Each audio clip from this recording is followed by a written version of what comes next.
Guys, आज हम इस वीडियो में देखेंगे कि हम लोग लाइफ साइकिल पॉलिसी किस तरह से क्रिएट करेंगे, किस तरह से हम लोग ऐसे रिलेशन का S3 को बकेट कर दे सकते हैं। तो आज हम प्रैक्टिकल करेंगे how to create a bucket. Actually मैंने सब कवर किया था, लेकिन हम लोग इसको एक बार रिवाइज कर लेंगे प्रीवियस वीडियो के साथ। तो हम लोग हम लोग वीडियो को स्टार्ट करते हैं। अगर आपको मेरा वीडियो पसंद आ रहा है तो लाइक और सब्सक्राइब जरूर कर लेना। तो चलिए मैं यहाँ पे बकेट क्रिएट करता हूँ। तो बकेट क्रिएट करने के लिए आपको सिंपली क्रिएट बकेट पे क्लिक करना है और यहाँ पे मैं एक सिंपल नाम देता हूँ AWS S3 डेमो। ओके, आप यहाँ पे कुछ भी चूज कर सकते हो, ठीक है। तो फिलहाल यहाँ पे मेरा जो कुछ नहीं करना, मुझे जस्ट खाली सिंपल एक बकेट कर लेता हूँ, ठीक है। सिंपली ओके, ठीक है, न्यू। ओके, देखो आप यहाँ पे देख सकते हो this is a unique name आपको यहाँ पे लगता है। तो आप यहाँ पे एक्चुअली चेक, जैसे मैंने कुछ क्रिएट करने का ट्राई किया तो मुझे यहाँ पे पता है कि ऑलरेडी डुप्लीकेट नेम। ओके, तो यहाँ पे मैं क्या करूँगा, क्रिएट बकेट कर लूंगा। देखो यार, जैसे मैं क्रिएट बकेट क्लिक करूंगा यहाँ पे मुझे मेरा बकेट यहाँ पे क्रिएट करने के दिया है, क्योंकि because this is called unique name space. और यहाँ पे मैं कुछ फाइल अपलोड करने का ट्राई करता हूँ। अभी जैसे मैंने यहाँ पे ऑलरेडी तो क्रिएट कर लिया था। अभी हम लोग क्या करेंगे, एक सिंपल एक फाइल अपलोड करेंगे यहाँ पे। तो फाइल अपलोड करने के लिए आपको बेसिकली यहाँ पे क्या करना पड़ेगा कि जैसे आप बकेट पे जाओगे और ये आपको बकेट का डैशबोर्ड है। तो आप यहाँ पे देख सकते हो कि जब भी आप S3 बकेट क्रिएट करोगे बाय डिफॉल्ट और स्टैंडर्ड क्लास में जाएगा, ठीक है। आप यहाँ पे देख सकते हो, ऑलरेडी मैंने प्रीवियस वीडियो में मैंने डिस्कस भी किया था कि जैसे भी जो भी हम लोग बकेट क्रिएट करेंगे बाय डिफॉल्ट वो स्टैंडर्ड क्लास में क्रिएट करता है, ठीक है। तो अभी फिलहाल मैंने यहाँ पे एक बकेट क्रिएट किया है, तो यहाँ पे हम लोग क्लिक करेंगे। जैसे आप यहाँ पे क्लिक करोगे आपको यहाँ पे इस तरह से डैशबोर्ड आएगा और यहाँ पे आपको अपलोड पे क्लिक करना है। अभी अपलोड पे क्लिक करने के बाद आपको यहाँ पे ऐड फाइल्स पे क्लिक करना है। अभी फिलहाल मेरे पास कुछ डमी के लिए एक फाइल अपलोड करता हूँ। अभी यहाँ पे ये वाला फाइल अपलोड करता हूँ, ठीक है। अब यहाँ पे देखो, यहाँ पे आपको 443 बाइट्स का फाइल है। अभी जैसे आप यहाँ पे फाइल एंड फोल्डर यहाँ पे आ गए, यहाँ पे जिस खाली सिंपली अपलोड पे क्लिक करना है। तो यहाँ पे देखो आपका फाइल सक्सेसफुली यहाँ पे अपलोड हो गया है। तो इसको मैं क्लोज करता हूँ। देखो यहाँ पे चेक कर सकते हो कि ये फाइल मुझे मतलब अपना S3 बकेट में मैंने सक्सेसफुली अपलोड कर दिया। अभी इसका मैं क्या करूंगा, उसको यहाँ पे क्लिक करूंगा, ठीक है। देखो यहाँ पे S3 बकेट अपने को बाय डिफॉल्ट एक ऑब्जेक्ट यूआरएल मिलता है, जो ऑलरेडी अपन ने प्रीवियस वीडियो में डिस्कस किया था। और यहाँ पे क्या करूंगा, इसको मैं क्लिक करूंगा सिंपल, और मैं यहाँ पे इसको ओपन करने का ट्राई करता हूँ। चलिए मैं यहाँ पे ट्राई करता हूँ, ये करता हूँ। देखो बाय डिफॉल्ट जब भी आप ऑब्जेक्ट क्रिएट करोगे तो बाय डिफॉल्ट जो पॉलिसीज है आपको यहाँ पे एक्सेस दिया करेगा। तो अभी मैं क्या करूँगा, इसको मैं चेंजेस करूँगा कुछ पॉलिसीज में। चलो हम देखेंगे यहाँ पे पॉलिसीज एक्चुअली कैसे। पहले तो मुझे क्या करना पड़ेगा, सबसे पहले मुझे यहाँ पे बकेट वर्जनिंग को इनेबल करना पड़ेगा। तो मैं क्या करूँगा, यहाँ पे जाऊँगा, इसको मैं क्लिक करूँगा, प्रॉपर्टीज पे जाऊँगा। जैसे आप प्रॉपर्टीज पे जाओगे, देखो यहाँ पे आपको बकेट वर्जनिंग का ऑप्शन आ रहा है, ठीक है। यहाँ बाय डिफॉल्ट जो बकेट है मेरा डिसेबल्ड है। और मैं क्या करूँगा, एडिट पे क्लिक करूँगा और यहाँ पे इसको इनेबल करके इसको सेव कर दूंगा, ठीक है। देखो मैंने यहाँ पे सेव कर दिया है और हम यहाँ पे देख सकते हो। और मैं क्या करूँगा, यहाँ पे ऑब्जेक्ट पे क्लिक करूँगा और यहाँ पे परमिशंस पे जाऊँगा। तो बाय डिफॉल्ट जो मेरा ये है वो मुझे ऑन है, ठीक है। तो उसको हम लोग क्या करेंगे, इसको परमिशन असाइन करेंगे। तो परमिशन असाइन करने के लिए बाय डिफॉल्ट आपके यहाँ पास दो चॉइस है। अगर आपको जेसन रिटर्न करने के लिए आता है तो आप डायरेक्टली जेसन रिटर्न कर सकते हो, लेकिन अगर आपको नहीं समझ में आ रहा तो बाय डिफॉल्ट AWS आपको यहाँ पे AWS पॉलिसी जनरेटर करके लिंक है। अगर आपको यहाँ पे कैसे मिलेगा, तो आप यहाँ पे क्लिक करो। देखो यहाँ पे जैसा क्लिक करोगे तो बाय डिफॉल्ट AWS आपको यहाँ पे पॉलिसी जनरेट करने के लिए आपको यहाँ पे ऑप्शंस देता है। तो यहाँ पे हम लोग सिंपली क्या करेंगे कि मुझे यहाँ पे S3 बकेट को मुझे जो डेटा है मुझे शो करना है एज ए पब्लिकली। ओके, तो मुझे पब्लिकली शो करने के लिए मुझे सबसे पहले यहाँ पे क्या करना पड़ेगा, मुझे बकेट पॉलिसीज को डिफाइन करना पड़ेगा, ठीक है। तो बस बकेट पॉलिसी को डिफाइन करने के लिए मुझे बेसिकली क्या करना पड़ेगा, सबसे पहले उसका जो मुझे जेसन है मुझे इसको मेंशन करना पड़ेगा पॉलिसी में कि मुझे ये फाइल ओनली पब्लिकली मुझे एक्सेस चाहिए करके, ठीक है। तो हम लोग देखेंगे इसको अभी जेसन तो अभी क्या करना पड़ेगा, यहाँ पे I am policy bucket policy click होगी। यहाँ पे आपको बहुत सारे चेक बॉक्स आते हैं, यहाँ पे आपको यहाँ पे S3 बकेट पे क्लिक करना है। आपको बाय डिफॉल्ट यहाँ पे अलाउ ही रखना है और यहाँ पे स्टार पे क्लिक करना है। ठीक है, स्टार पे क्लिक करोगे, यहाँ पे आपको ऑब्जेक्ट भी दे सकते हो, कोई इश्यू नहीं है। यहाँ पे रीड पब्लिक, यहाँ पे पब्लिक का ऑप्शन है क्या अपने को, पब्लिक, ओके 1 सेकेंड।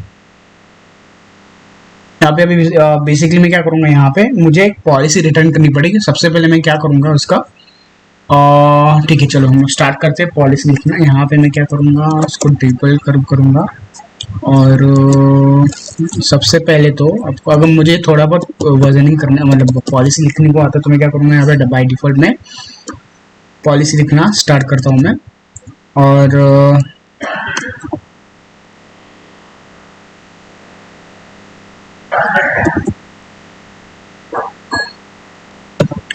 एक काम करते हैं, मैं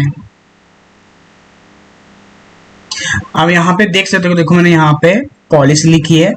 ठीक है, यहाँ पे एक्चुअली इसको अंडरस्टैंडिंग कैसे करेंगे, आपको यहाँ पे वर्जन बाय डिफॉल्ट आपको यहाँ पे मिल जाता है। स्टेटमेंट में मैंने क्या किया कि ये वाले बकेट को मुझे पब्लिक रीड एक्सेस देना है। ठीक है, तो मैंने यहाँ पे मेंशन किया है रीड एक्सेस, ओके।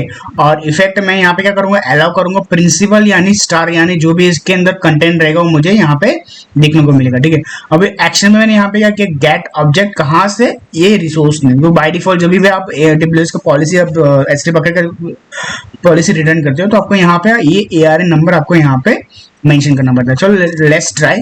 अभी मैं यहाँ पे इसको मैं सेव कर लेता हूँ। ओके, यहाँ पे मुझे कुछ तो यहाँ पे चेंजेस हुआ है क्या, अदर परमिशन ओके। चलो कोई बात नहीं, हम इसको थोड़ा सा चेक कर लेते हैं इश्यूज क्या है इसका। एक सेकेंड, इसको कैंसिल करता हूँ और उसको वापस एक बार ये करता हूँ, क्योंकि मैंने यहाँ पे ऑलरेडी रिटर्न की है। मैं क्या करूँगा, उसको कॉपी पेस्ट करूँगा क्योंकि ऑलरेडी मेरे पास एक पॉलिसी थी। तो यहाँ पे मैं पेस्ट कर दूंगा उसको। एक मिनट, एडिट में क्लिक करता हूँ और यहाँ पे पेस्ट करता हूँ। ठीक है, डेमो न्यू में जाऊँगा और यहाँ पे सेव कर लूँगा। ओके, मुझे सेव मेरा आ रहा है। ठीक है, बिकॉज यहाँ पे क्या बोल रहा है कि जो आपका ये बकेट पॉलिसी पब्लिक एक्सेस है। ठीक है, उसको एक काम कर लेते हैं, सबसे पहले उसको और एक डुप्लीकेट टैब लेता हूँ। यहाँ पे डुप्लीकेट टैब क्योंकि जो मेरा बाय डिफॉल्ट जो बकेट है वो पब्लिकली एक्सेसिबल है। ठीक है, तो उसको मैं यहाँ पे वेरी प्रॉपर्टी परमिशंस में जाऊँगा। यहाँ पे देखो ऑन है। ठीक है, तो इसको क्या करूँगा, एडिट में जाके इसको अनचेक कर दूंगा, उसको सेव कर दूंगा, कंफर्म कर दूंगा यहाँ पे। ठीक है, यहाँ पे कंफर्म करके इसको कंफर्म पे क्लिक कर दूंगा, तो जो मेरा पब्लिकली एक्सेस है वो यहाँ पे डिसेबल हो जाएगा। और इसको एक बार यहाँ पे सेव करने का ट्राई करता हूँ। यस, मेरा पॉलिसी फाइनल सेव हो चुका है। दिस इज मैंने पॉलिसी है और ये आपको AWS की तरफ से मिलता है। और आपको जहाँ पे क्या आपको यहाँ पे पॉलिसी डिफाइन करनी है, आपको यहाँ पे हर चीज़ें मेंशन करना पड़ता है। ARN मतलब आपका जो बाय डिफॉल्ट जो ये है ARN नंबर, यानी आपको AWS एवरी जब भी आप बकेट क्रिएट करते हो साथ में आपको यहाँ पे ऑब्जेक्ट में आपको ARN नंबर मिलता है। आपको ARN नंबर कैसे मिलेगा, आप यहाँ पे परमिशंस में जाओगे, एक सेकेंड, प्रॉपर्टीज पे देखो, ये प्रॉपर्टीज में जाओगे, आपको यहाँ पे ARN नंबर आपको यहाँ पे मिल जाता है। ठीक है, अभी मैं क्या करता हूँ, अभी मैंने पॉलिसी तो अप्लाई कर दिया, अभी मैं क्या करता हूँ उसको मैं ट्राई करता हूँ यहाँ, क्योंकि ऑलरेडी मैंने यहाँ पे मेंशन किया था ये वाला जो है URL ऑब्जेक्ट URL है। तुम लोग क्या करेंगे, उसको मैं एक बार रिफ्रेश करने का ट्राई करता हूँ। RC आप यहाँ पे देख सकते हो, जो मैंने यहाँ पे पॉलिसी जो ऑलरेडी मैंने क्रिएट की वो सक्सेसफुली वर्क कर रही है। ठीक है, अभी मैं क्या करूँगा, इसको मैं अपन इसको मैं इसको अपने लाइफ साइकिल पॉलिसी अप्लाई करते हैं। ठीक है, अभी लाइफ साइकिल पॉलिसी अप्लाई करने के लिए यहाँ पे मैं एक रूल क्रिएट करूँगा और मैं रूल का नाम दूंगा यहाँ पे S3 डेमो करके। ठीक है, आप यहाँ पे कुछ भी कर सकते हो और यहाँ पे आप limit scope of rule using one और मोर फील्ड। ठीक है, अगर आपको ऑल ऑब्जेक्ट पे करना है तो ऑल ऑब्जेक्ट भी आप देख सकते हो। फिलहाल मुझे यहाँ पे कुछ नहीं करना, डोंट प्रीफिक्स नेम। ओके, तो यहाँ पे मेरा जो बकेट नेम है, बकेट नेम की जरूरत नहीं है यहाँ पे, add to filter limit scope. Okay, ठीक है, परमानेंटली डिलीट ऑन, यहाँ पे 10 दिन लग जाता है और नंबर ऑफ वर्जन 1.0। आप यहाँ पे ऑलरेडी अपन ने डिस्कस किया था उसका कि हम लोग उसको अप टू 100 वर्जन तक वर्जनिंग क्रिएट कर सकते हैं। ठीक है, अभी देखो day 1 day 2 यहाँ पे 10वें दिन के newest non version communication return आएगा यहाँ पे परमानेंटली डिलीट। आफ्टर 10 डेज के बाद ये जो ऑब्जेक्ट है मेरा डिलीट हो जाएगा। ठीक है, और डिलीट मार्कर के लिए अपन ऑलरेडी डिस्कस किया था कि अगर उसको पॉलिसी आपको यहाँ पे अप्लाई करनी है मल्टी पार्ट की, तो आप यहाँ पे ऑलरेडी कर सकते हो। और अगर आपको डिलीट एक्सपायर ऑब्जेक्ट का भी अगर आपको यहाँ पे एक्टिवेट करना है तो वो भी यहाँ पे आप पॉलिसी एक्टिवेट कर सकते हो। ठीक है, तो फिलहाल यहाँ पे मैं बेसिक क्या करूँगा कि जो क्लास, अगर आपको क्लास में मूव करना है तो यहाँ पे आपको यहाँ पे चेंजेस करना पड़ेगा कि पहले तो यहाँ पे क्या करूँगा, उसको पहले तो यहाँ पे ऑप्शनलाइज करूँगा। देखो नंबर ऑफ डेज यहाँ पे मैं लिख देता हूँ 10 डेज। अब उसके बाद अगर आपको यहाँ पे ऐड ट्रांजेक्शन करना है इंटेलिजेंस से, आपको कौन से क्लास में लेना है तो आप यहाँ पे इसको डिफाइन कर सकते हो। अगर फॉर एग्जाम्पल कि आपका ये स्टैंडर्ड IAS है, मुझे यहाँ पे 10 दिन के बाद मुझे ग्लेशियर में चाहिए, तो यहाँ पे आप क्लिक कर दो और कब तक चाहिए अगर आपको यहाँ पे टाइम मेंशन कर दो तो आपको यहाँ पे आफ्टर 10 डेज के बाद ये 365 डेज के लिए आपका ये एक्टिवेट रहेगा डिप आर्कर क्लास। ओके, अगर आप यहाँ पे जैसे क्लिक करोगे तो ये रूल क्रिएट हो जाएगा। तो यहाँ पे इस तरह से आप इसको देख सकते हो। अगर आपको यहाँ पे और कुछ भी ऐड करना है कि permanent delete non version user, तो यहाँ पे आप उसको 10 नाम दे दो 10 डेज और वर्जन दे दो यहाँ पे 1। उसके हिसाब से ये 10 दिन के बाद ये आपका ऑब्जेक्ट है डिलीट हो जाएगा। तो यहाँ पे आप इस तरह से, और चलो इस काम करते हैं कि हाँ, पहले क्या बोल रहा है कि अपने को स्टैंडर्ड IAS से 30 दिन का रखना पड़ेगा टाइम। ओके, चलो इसको 30 डेज रखते हैं। ओके, अभी मैं क्रिएट रूल करता हूँ। प्रीफिक्स नेम यहाँ पे अपने को, ठीक है, इसको एक बार ट्राई करते हैं। देखो यहाँ पे बोल रहा है कि 30 डेज 365 डेज 10 दिन के बाद ये वर्जन 1 में कन्वर्ट हो जाएगा। देखो यहाँ पे मैंने क्रिएट रूल्स पे क्लिक कर दिया। देखो अभी क्या करेगा, ये मेरा जो S3 बकेट डेमो जो मैंने अभी क्रिएट किया है वो बकेट मेरा आफ्टर 30 डेज के बाद ये 365 डेज में ग्लेशियर पे डिवाइड होकर चल जाएगा। तो अब यहाँ पे इस तरह से आप क्रिएट कर सकते हो अपने क्लासेस को। S3 बकेट और जो भी रूल्स ऑब्जेक्ट है यहाँ पे आप इस तरह से क्रिएट करना है तो आप यहाँ पे ये यूज केस के हेड के वजह से आप यहाँ पे इसको कर सकते हो। अगर आपको यहाँ पे नहीं चाहिए तो यहाँ पे आप डिलीट कर सकते हो। अभी रेप्लिकेशन रूल्स ऑलरेडी मैंने डिस्कस किया था। तो रेप्लिकेशन रूल देखो यहाँ पे आप देख सकते हो कि अगर आपको अपने रीजन टू रीजन ट्रांसफर करने के लिए आपको क्या करना है, तो यहाँ पे बेसिकली एक बकेट का नेम अकाउंट, अगर सेम अकाउंट में रहेगा आप खाली यहाँ पे इसको अकाउंट नेम बकेट नेम दे दो। यहाँ पे आप ब्राउजिंग कर दो, उसको यहाँ पे पॉइंट कर दो तो जी आपका जो डेटा है आपको वहाँ पे वो वाले बकेट में ट्रांसफर हो जाता है। और सेकेंडली अगर आपके पास अकाउंट आईडी है तो अकाउंट दो चीज लगती है, अकाउंट आईडी और बकेट नेम। ठीक है, और उसको यहाँ पे रोल असाइन कर दो। और रोल असाइन करने के बाद जो भी आपको यहाँ पे कुछ चेंजेस करना है रेप्लिकेशन स्टोरेज क्लास, देखो यहाँ पे आपका यहाँ पर दिखा देगा कि प्लस चार्जेस भी आपको यहाँ पे शो कर देगा कि अगर 10 दिन के बाद कितना चार्ज लगेगा। फीस अप्लाई यहाँ पे देख सकते हो। ठीक है, रेप्लिकेशन है, डिलीट मार्कर आपको रिमूव करना है वो भी यहाँ पे आप उसको रेप्लिकेशन अप्लाई कर सकते हो। और तो यहाँ पे अगर इंडिविजुअल आपको रीजन टू रीजन देना है तो ये वाला आप यूज कर सकते हो। अगर आपको इंडिविजुअल बकेट नेम के साथ आपको दूसरे बकेट में ट्रांसफर करना है तो यहाँ पे आप यहाँ पे इसको मेंशन कर दो और वो ही बकेट में आपको यहाँ पे डेटा आपको वहाँ पे रेप्लिकेट कर देगा। तो this is called as a replication rule. और मैंने यहाँ पे ऑलरेडी डेमो क्रिएट किया था और उसको ऑलरेडी मैंने वेबसाइट किस तरह से क्रिएट करना है, वेबसाइट के लिए भी आपको उसको यूज कैसे मैंने प्रीवियस यूट्यूब में वीडियोस क्रिएट किया है कि हाउ टू क्रिएट ऐसे वेबसाइट यूज कर सकते हैं आप। तो बेसिकली आपको क्या करना है, जैसे आप ऑब्जेक्ट क्रिएट कर लेते हो और आपको यहाँ पे क्लिक कर दो प्रॉपर्टीज पे, और प्रॉपर्टीज पे आप स्क्रॉल डाउन करने के बाद आपको यहाँ पे ऑप्शन आता है कि स्टैटिक वेबसाइट होस्टिंग। ठीक है, बाय डिफॉल्ट ये जो है डिसेबल्ड है। अगर आपको यहाँ पे इनेबल करना, आपको इसको यहाँ पे इनेबल कर दो, यहाँ पे 2 मेंशन डाल दो क्योंकि ऑलरेडी मैंने ये प्रैक्टिकल ऑलरेडी दिखाया हुआ है प्रीवियस वीडियो में। तो आप उसके रेफरेंस आप यहाँ पे इसके स्टैटिक वेबसाइट आप क्रिएट कर सकते हो। तो यहाँ पे आपको मैट्रिक्स ऑलरेडी क्लाउड वॉच के साथ भी बाइंड है। अगर आपको यहाँ पे मैट्रिक्स पे आप यहाँ पे इसको अलाइन कर सकते। क्लासेस एनालिसिस के लिए भी आपको यहाँ पे अगर देखना है कि क्या है आपको इसके स्कोप के हिसाब से आप इसको यहाँ पे क्लास एनालिसिस का भी आप यहाँ पे यूज कर सकते हैं। मैनेजमेंट और इसका अगर आपको एक्सेस पॉइंट भी क्रिएट करना है तो आप यहाँ पे क्रिएट एक्सेस पॉइंट कर दो, कौन सी रीजन में यूज करना है आप कर दो, कौन सी वीपी से आपको बाइंड करना है, वीपी आईडी वगैरह आप यहाँ पे मेंशन कर दो।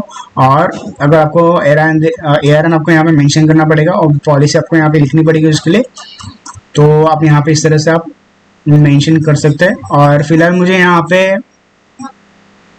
इसका यूज नहीं है क्लास में, क्या करूँगा यहाँ पे क्लिक करूँगा और यहाँ पे मैं डिलीट कर दूँगा। फिलहाल यहाँ पे मुझे यहाँ पे लाइफ साइकिल पॉलिसी का कुछ रिक्वायरमेंट नहीं, इसलिए मैंने यहाँ पे डिलीट कर दिया था। तो ये था कि how to create a bucket, how to create a policy, how to create a class. तो यहाँ पे ये वीडियो के रेफरेंस से आप यहाँ पे इसके यूज कर सकते हैं अपने प्रैक्टिकल्स लैब में। और मेक श्योर जो भी आप बकेट क्रिएट करोगे या बकेट क्रिएट करने के बाद अगर आपको डिलीट भी करना है तो आप डिलीट भी कर सकते हो, because this is unwanted use. तो अगर लैब कंप्लीट करने के बाद भी अगर आपको क्रिएट करना है तो आप यहाँ पे इस तरह से आप क्रिएट कर सकते हो। और मेरे यहाँ पे मैं क्या करूँगा, परमानेंटली डिलीट, इसको मैं कॉपी कर दूंगा और यहाँ पे पेस्ट कर दूंगा। आपका यहाँ पे बकेट भी एम्प्टी हो जाएगा और उसको आप बकेट को भी डिलीट कर देंगे। यहाँ पे सक्सेसफुली मेरा बकेट एम्प्टी हो गया और उसको मैं इजीली डिलीट कर सकता। तो मैं यहाँ पे वापस मैं सोर्स में जाता हूँ और इसको मैं बकेट को डिलीट कर देता हूँ। तो मैं क्या करूँगा, जनरल पर्पस पे क्लिक करूँगा और यहाँ पे जो मैंने अभी क्रिएट किया था उसको मैं यहाँ पे डिलीट कर दूंगा। तो यहाँ पे आपका सक्सेसफुली बकेट डिलीट हो जाएगा। मतलब आपको बेसिकली क्या करना है कि जब भी आपको बकेट डिलीट करना, आपको इसके अंदर के कंटेंट पहले डिलीट करने पड़ेंगे, फिर आपको यहाँ पे इसके बकेट को डिलीट कर सकते हैं। तो ये था आज के वीडियो में लैब्स था कि किस तरह से हम लोग को परमिशन असाइन कर सकते हैं एज एस3 को, एस3 ऑब्जेक्ट्स को। तो अगर आपको मेरा वीडियो पसंद आ रहा है तो लाइक और सब्सक्राइब जरूर कर लेना। आज के वीडियो में इतना ही था, तो thank you for watching this video. Thank you.